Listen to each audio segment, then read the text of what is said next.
നമുക്കറിയാം ട്രംപിന്റെ വിശ്വസ്തനാണ് JD വാൻസ് എന്ന വൈസ് പ്രസിഡന്റ്. ഈ JD വാൻസ് യുദ്ധത്തിനെതിരായിരുന്നു. ഒരു കാരണവശാലും ഈ പണിക്ക് പോവരുത്, നമ്മുടെ കയ്യിൽ നിൽക്കില്ല, നമ്മൾ പറയുന്നത് പോലെയല്ല, ഇറാനെ നേരിടുക അസാധ്യമാണ് എന്ന് പറഞ്ഞ് അടിമുടി എതിർത്തിരുന്നു. JD വാൻസിന്റെ ഏറ്റവും അടുത്ത സുഹൃത്തായിരുന്ന അമേരിക്കയുടെ സ്പൈ ചീഫ് തന്റെ നിർദ്ദേശം കേൾക്കാത്തതുകൊണ്ട് പദവി രാജിവെച്ചു പോയി. പക്ഷെ ട്രംപ് തന്റെ ഇഷ്ടപ്രകാരം യുദ്ധം പ്രഖ്യാപിച്ചു. ട്രംപ് JD വാൻസിനേക്കാൾ വിശ്വസിച്ചത് ഇസ്രായേൽ പ്രധാനമന്ത്രി ബെന്യാമിൻ നെതന്യാഹുവിനെയാണ്. നെതന്യാഹു ട്രംപിനെ യുദ്ധം വിറ്റു എന്നാണ് ഇപ്പോൾ JD വാൻസ് പറയുന്നത്. പാശ്ചാത്യ മാധ്യമങ്ങൾ റിപ്പോർട്ട് ചെയ്യുന്നു, JD വാൻസ് നെതന്യാഹുവിനെ വിളിച്ച് ഊടുപാട് ചീത്ത വിളിച്ചത്.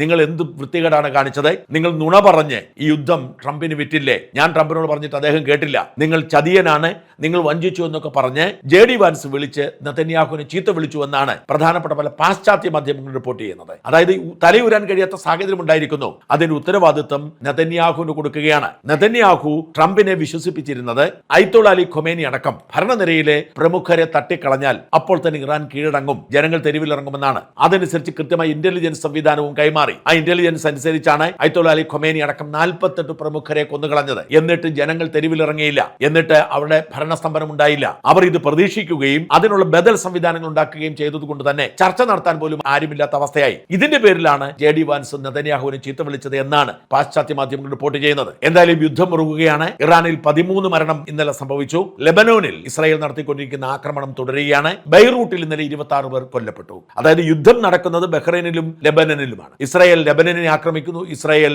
ഇറാനെ ആക്രമിക്കുന്നു. ഇസ്രായേൽ പ്രതിരോധിച്ചുകൊണ്ടിരിക്കുന്നു. എന്തായാലും പ്രതിസന്ധി തുടരുകയാണ്. 29ാം ദിവസത്തിലേക്ക് യുദ്ധം പ്രവേശിച്ചിരിക്കുന്നു. എങ്ങനെ ഇത് പരിഹരിക്കുമെന്ന് അറിയാതിരിക്കുന്നു.